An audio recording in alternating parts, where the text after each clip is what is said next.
अब जो क्वेश्चन बहुत सारे एस्पिरेंट्स के माइंड में है वो ये है कि क्लास फोर्थ का रिजल्ट। आखिर में क्लास फोर्थ को लेकर एक और क्वेश्चन था जो कि लोग ही अभी पूछ रहे हैं कि वो जो ग्रेजुएट्स की एलिजिबिलिटी और इनएलिजिबिलिटी का सवाल था, अब जब लिस्ट आएगी, रिजल्ट आएगा, उसमें क्या कोई मैकेनिज्म फाइंड आउट किया है जेकेएसएसबी ने डिटरमाइन करने के लिए कि कितने ऐसे लोग हैं जिन्होंने, जो ग्रेजुएट्स हैं लेकिन जिन्होंने क्लास 12 के बेसिस पर फॉर्म भरा है, उन्हें क्वालिफाई रखा जाएगा, डिस्क्वालीफाई किया जाएगा? तो ये ग्रेजुएट्स की एलिजिबिलिटी इनएलिजिबिलिटी को लेकर क्या डिसीजन लिया गया? जेकेएसएसबी ने रिक्रूटमेंट का एक कैलेंडर बनाया था, रिक्रूटमेंट प्रोसेसेस चल भी रहे थे, कुछ एग्जामिनेशंस भी कंडक्ट किए गए, पीए की लिस्ट भी आई, क्लास फोर्थ का एग्जामिनेशन भी कंडक्ट किया गया, लेकिन कोविड-19 के कारण अब कई सारे प्रोसेसेस जो हैं वो बीच में रुक गए हैं। क्लास फोर्थ रिक्रूटमेंट के रिजल्ट की जहाँ तक बात है, बहुत सारे लोगों का ये सवाल है कि कब लिस्ट आएगी, ये तो फास्ट ट्रैक रिक्रूटमेंट थी, अभी तक रिजल्ट क्यों नहीं आया है? इन सभी बातों पर बात करने के लिए मेरे साथ हैं जेकेएसएसबी के chairman mister Khalid Jahangir. Sir, welcome to Straight Line. Thank you. सबसे पहले यही जानना चाहूँगी कि कोविड-19 के कारण कितने ऐसे लोग हैं जेकेएसएसबी में जो कि कोविड पॉजिटिव आए हैं, और कितना इस कोविड की पेंडेमिक के कारण जो है वो जेकेएसएसबी की वर्किंग पर इम्पैक्ट पड़ा है? देखिए, आप जानते हैं कि कोविड जो है इस वक्त एक बहुत बड़ा चैलेंज जो है पूरी कंट्री के लिए है, और हमारी स्टेट में भी रिसेंटली बहुत से केसेस जो है वो बढ़ गए हैं, इसमें बहुत सर्ज आया है। और उसके बाद गवर्नमेंट ने जो है सिचुएशन को एसेस करने के बाद जो है वो लॉकडाउन रिस्ट्रिक्शन ये भी लगा दी है। दफ्तरों में 50% की जो है वो कैप भी कर दी है एम्प्लॉइज़ की। मूवमेंट भी बहुत कम हो गई है because of variety of reasons. तो उसका एक ही कारण है कि केसेस हर जगह बढ़ रहे हैं, और उसका असर हमारे ऑफिस पे भी पड़ा, both in terms of the number of cases और in terms of the working also. क्योंकि जनरली क्या होता है कि जब आपके ऑफिस में एक भी पॉजिटिव निकलता है तो फिर आपको इमीडिएटली जितने कांटेक्ट में लोग आए होते हैं उनको आइसोलेट करना पड़ता है। तो नतीजा ये निकलता है कि आपके बहुत से लोग बहुत दिन तक जो है वो नहीं आ पाते हैं। सो इसका ऑब्वियसली असर हमारे दफ्तर पे भी हुआ है। Life has come to a grinding halt, और सबसे बड़ी बात यह है कि चिंताएं हैं हर तरफ, क्योंकि हर तरफ से जो है वो नेगेटिव खबरें आ रही हैं। किसी का घर में कोई बीमार है, किसी का दोस्त, किसी का कलीग, किसी का रिश्तेदार, हर तरफ से जो है कोई पॉजिटिव है, कोई क्रिटिकल है, या कोई और कारण है, किसी की डेथ भी अनफॉर्चुनेटली हो रही है। So it has impacted the working everywhere in the entire country in fact, and we have also got affected by the working by the surge of COVID. अब जो क्वेश्चन बहुत सारे एस्पिरेंट्स के mind में है वो ये है कि क्लास फोर्थ का रिजल्ट कब तक आएगा? ये जो 2.5 महीने का डिले हुआ है, इसमें कोविड का कितना रोल है, और क्या क्या फैक्टर्स हैं जिसकी वजह से ये डिले हुआ है, और कब तक चांसेस हैं ये रिजल्ट आने के? देखिए Pallavi ji, it's a process, और इस प्रोसेस के डिफरेंट स्टेप्स हैं। वो प्रोसेस के स्टेप्स को समझना बहुत ज़रूरी है। हमने जब एग्ज़ाम किया तो उसके बाद हमने लोगों से प्रेफरेंसेस मांगी, जो कैंडिडेट्स थे प्रेफरेंसेस ऑनलाइन मांगे, और हमने उसको 2-3 बार एक्सटेंड किया। द रीज़न वाज कि हमारे पास जो टोटल कैंडिडेट्स थे वो 3,30,000 के करीब थे, और जो प्रेफरेंसेस आ रही थी वो 1 लाख 1.5 लाख से भी कम। तो हमने ये सोचा कि ये कैंडिडेट्स जो है वो क्यों नहीं आ रहे। So we send bulk messages to all the candidates. उसके बावजूद भी, एसएमएसेस भेजने के बावजूद भी, और 2-3 बार एक्सटेंड करने के बाद भी 1,37,000 कैंडिडेट्स ने अपनी प्रेफरेंसेस भरी। So then we came to the conclusion कि शायद ये लोग इंटरेस्टेड नहीं हैं, but it was our obligation and duty to give them ample opportunity. अगर आप उनको अपॉर्चुनिटी नहीं देते तो कल को वही लोग कोर्ट में जाते हैं कि साहब फिर तो ये रीज़न था, फिर तो बी रीज़न था, सी रीज़न था, डी रीज़न था कि मैं नहीं भर पाया, तो इसलिए। एंड ऐसा होता है, courts at times they take a very different view, और चूँकि ऑनरेबल कोर्ट्स के फैसलों को हमको मानना पड़ता है। रिसेंटली टीचर्स के केस में भी इसी तरह का एक इशू था। कुछ बच्चों ने जो है ये कहा कि हमारे पास फैसिलिटी नहीं थी, हमने फॉर्म जिस वक्त भरा तो हमने किसी कैफ़े वाले को बोला था, खिदमत सेंटर वाले, उसने हमारी जो है वो आरबीए कैटेगरी, एससी कैटेगरी का सर्टिफिकेट जो है वो फार्म में नहीं भरा, दिखाया भरा। सो कोर्ट ने एक डिफरेंट व्यू लिया विद द रिजल्ट क्या होता है कि सिलेक्शन प्रोसेस जो they get affected. So we have done a legal formality. हमको एक एम्पल अपॉर्चुनिटी देनी थी, वो हमने दे दी है. एंड इट वाज टिल 2 मई. आप देखिए उसके बाद जो है उससे पहले ही लॉकडाउन लग चुका था. But yet I will tell you with full confidence and authority, ये सारे हालात के बावजूद और हमारे ऑफिसेज में यहाँ पर भी मुझे लोग पॉजिटिव हुए, कश्मीर में भी मेरे लोग पॉजिटिव हुए, those who are right now stationed in Srinagar, उसके बावजूद भी we have not stopped working. हमारी वेबसाइट जो है ना, you must be noticing daily कोई ना कोई उस पर हमारी कोई ना कोई communication, any update is getting uploaded. So it means we are working. तो ये क्लास 4 का रिज़ल्ट जो है ये खाली यहाँ पे नहीं बन रहा है.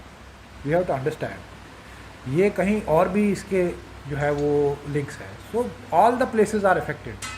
So there will be some slow down, but 2 मई से लेके 24 मई तक जो गैप है ना, it's not so big a gap that will say कि डिले. 80 दिन एग्ज़ाम से नहीं ना, आपके हिसाब से नहीं ना मैं उसको गिनूँगा. My process has all the steps which are mandatory and important. I cannot short circuit any step. So आपके हिसाब से आप क्या सोच रहे हैं? आप देख रहे हैं माइग्रेट्स का एग्ज़ाम हुआ और रिज़ल्ट आया. असली जो कॉन्टेक्स्ट इसका है वो उसी से काफ़ी लोग जो है वो they have become little bit impatient. और कुछ लोग जो है वो इम्पेशेंट, बहुत सी माइनर परसेंटेज इम्पेशेंस से इम्पर्टिनेंस में निकल जाते हैं. वो इम्पेशेंस और इम्पर्टिनेंस में बहुत स्लाइड एक थिन एज का डिफरेंस है. So many of the candidates, perhaps the non serious ones and some vested interest. सवाल ये है, माइग्रेंट्स टोटल कैंडिडेट्स थे 30,000 और 7 कैटेगरीज पोस्ट की थी, 7 कैटेगरीज. ऑन एन एवरेज एक कैटेगरी के लिए 5 से 6 हज़ार थे. इसमें एक ही कैटेगरी ऑफ पोस्ट है और 3,30,000 बच्चे हैं. इसमें एक ही कैटेगरी ऑफ पोस्ट है, लेकिन इसमें मल्टीपल कार्डर्स हैं. इसमें यूटी कार्डर भी है, इसमें डिविजनल कार्डर भी है, इसमें डिस्ट्रिक्ट कार्डर भी, 20 डिस्ट्रिक्ट कार्डर्स हैं. उसमें सिंगल कार्डर है. So the complication is less. The number is very very little, negligible as compared to this. और it's a very straightforward kind of a template. तो उसको इसके साथ कंपेयर करना इज़ वेरी इलॉजिकल. ये क्योंकि ऐसे बच्चे हैं जिनको अभी प्रैक्टिकल लाइफ में आना है, they have yet to enter into practical life. So they don't understand the nuances and nitty gritty of these processes. So they just get carried away. और माइग्रेंट्स का पहले आ गया, so some special favour has been done. उनको क्यों किया गया? तो अभी कोविड की सिचुएशन जब तक इम्प्रूव होगी तब तक क्लास 4 के रिजल्ट्स आने के अभी चांसेस स्लिम है. देखिए, ये I am not incline to speculate और leave any chance for speculation. लेकिन इतना मैं बताऊं कि work is in progress and it's a matter of time कि रिज़ल्ट कब निकलेगा. हो सकता है कि ये 5 दिन में निकल जाए, हो सकता है 5 घंटे में निकल जाए, हो सकता है 15 दिन में निकल जाए.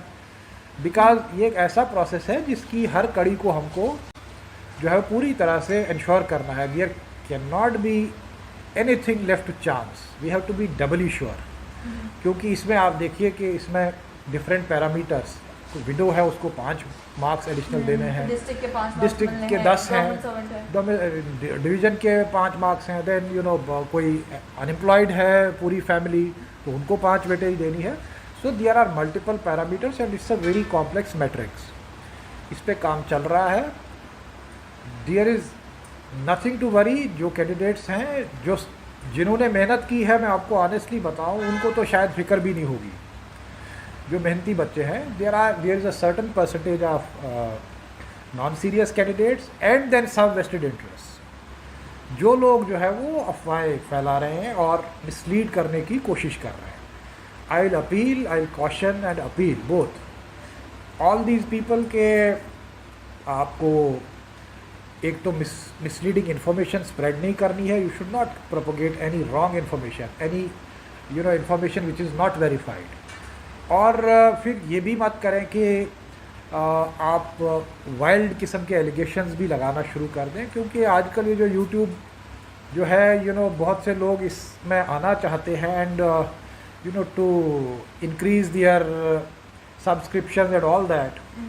वो इस तरह के बहुत से मेथड्स यूज़ करते हैं। अनफॉर्चुनेटली नाउ सोशल मीडिया के बहुत से फ़ायदे भी हैं, लेकिन कुछ लोग इसका मिसयूज़ भी करने की कोशिश करते हैं। तो वो जो easy way to success achieve करने के लिए कुछ बच्चे जो है वो कुछ यूट्यूब का सहारा लेते हैं, या कुछ जो है वो इस तरह के लोग हैं। But I will appeal to the aspirants that they should stay calm, they should remain काम, किसी की बात में मत आएँ, और बोर्ड जो है वो अपना रिज़ल्ट जिस वक्त निकालना होगा उस वक्त निकाल देगी। साथ में चेयरमैन सर, जिस टाइम पे अभी जैसे जून में एग्जाम्स कुछ शेड्यूल्ड हैं, या जो पूरा जेकेएसएसबी ने रिक्रूटमेंट का कैलेंडर बनाया था, अब कोविड-19 की सिचुएशन के कारण वो तो ऑब्वियसली डिस्टर्ब होगा, तो क्या एग्जामिनेशंस को पोस्टपोन किया जाएगा, उस रिक्रूटमेंट कैलेंडर को दोबारा रिवाइज्ड कैलेंडर निकाला जाएगा आफ्टर सिचुएशन इम्प्रूव्स, या फिर किस तरीके से मैनेज किया जाएगा? क्योंकि किसी ने एक्सपेक्ट नहीं किया था कि ये सेकेंड वेव इस तरीके से आएगी कि सारा कामकाज जो है वो इतना डिस्टर्ब हो जाएगा। देखिए, एक तो पहले मैं ये बता दूं, जो मुझे पहले कहना चाहिए था कि इस समय पे मुझे नहीं लगता है कि हमको रिक्रूटमेंट्स की बात करनी चाहिए थी। The situation is such that it's a matter of concern and anxiety for the entire society. It's not कि ये किसी एक एरिया में, एक रीजन में, एक सेक्शन में, it is all pervading and it is a matter of concern for everybody. So इस वक्त तो रिक्रूटमेंट ओकेजन नहीं था, लेकिन चूँकि कुछ लोगों ने अफवाहबाजी कर दी, कुछ लोगों ने जो है वो, यहाँ तक कि मैं ये भी कहूँगा कि कुछ लोगों ने डायरेक्टली इनडायरेक्टली एलिगेशंस भी लगाने शुरू कर दिए। So it was necessary to respond and to set the record straight. इस वक्त तो सबसे बड़ी चिंता ये, we should pay homage to those who have fallen due to COVID, और जो लोग इस वक्त अस्पतालों में, घरों में इन्फेक्टेड हैं, we should pray for their recoveries. लेकिन इससे जो इम्पैक्ट पड़ा है रिक्रूटमेंट पे, ओब्वियसली हमारे कैलेंडर्स जो है वो डिस्टर्ब तो हो ही गए हैं, लेकिन हमारी ये कोशिश होगी कि once we get the window to hold the examination. और उसमें आपके चैनल के ज़रिए से मैं ये बता दूँ, the health will be the priority for us right now. Health की पोस्टें जो हैं, now the priority has change and it has change because of the situation. We would like to contribute in whatever little way we can to augment the effort of the government to fight this pandemic and to increase and augment the manpower available in the health institutions. So हमारी priority अब health हो गई है, उसके बाद बाकी भी priority है।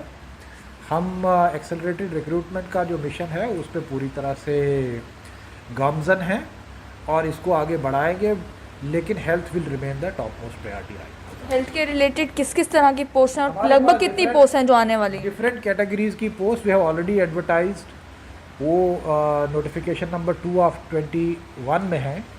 1440 के करीब पोस्टें हैं, डिफरेंट कैटेगरीज की हैं, जिसमें नर्सेज हैं, थिएटर टेक्नीशियन है, एक्सरे टेक्नीशियन है, which are all paramedical in nature, जिनका बड़ा रोल होता है किसी भी हेल्थ इंस्टीट्यूशन में। इनफैक्ट ये जो पैरामेडिकल नर्सिंग केयर है, this is the backbone of health care system. So इसको स्ट्रेंथन करना, ऑगमेंट करना जो है वो गवर्नमेंट कोशिश कर रही है, and SSB will be doing its bit to supplement and augment the effort of the government. आखिर में क्लास 4 को लेकर एक और क्वेश्चन था जो कि लोग ही अभी पूछ रहे हैं कि वो जो ग्रेजुएट्स की एलिजिबिलिटी और इनएलिजिबिलिटी का सवाल था, अब जब लिस्ट आएगी, रिजल्ट आएगा, उसमें क्या कोई मैकेनिज्म फाइंड आउट किया है जेकेएसएसबी ने डिटरमाइन करने के लिए कि कितने ऐसे लोग हैं जिन्होंने, जो ग्रेजुएट्स हैं लेकिन जिन्होंने क्लास 12 के बेसिस पर फॉर्म भरा है, उन्हें क्वालिफाई रखा जाएगा, डिसक्वालीफाई किया जाएगा? तो ये ग्रेजुएट्स की एलिजिबिलिटी इनएलिजिबिलिटी को लेकर क्या डिसीजन लिया गया? देखिए Pallavi, we are mandated to function as per rules. हमें जो डिपार्टमेंट की तरफ से, इंडेंटिंग डिपार्टमेंट की तरफ से जो क्वालिफिकेशन आता है, we have to follow that.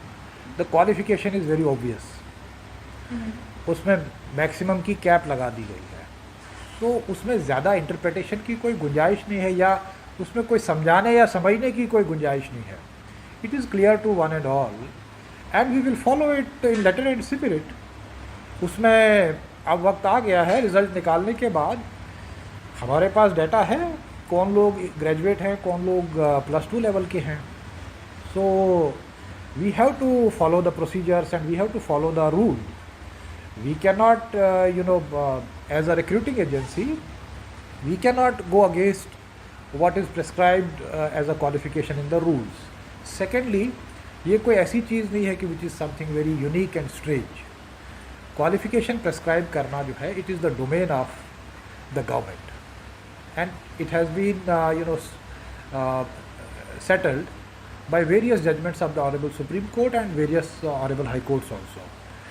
So recruitment में क्या qualification, क्या eligibility conditions रखना जो है, that is the prerogative and jurisdiction of the government. So they have prescribed a qualification for the class 4 post. We as a recruiting agency, we have to follow that. Secondly, इसमें बहुत सी judgments ऐसी भी हैं कि आप qualification को cap भी कर सकते हैं. A person should not be demotivated to work at a particular position. अगर बहुत ज़्यादा हाईली क्वालिफाइड होगा और जॉब उसका ऐसा होगा कि जहाँ उसको सेटिस्फेक्शन नहीं मिलेगा, so he will not perform to the optimum, he और शी. इसलिए इसमें कोई दैट एम्बिग्यूटी नहीं है. It's a very settled kind of a position, और हमको वही फॉलो करना है what is laid down in the recruitment rules for class 4 posts. Thank you so much chairman साहब हमारे साथ जुड़ने के लिए. साफ तौर पर आपने समझ लिया कि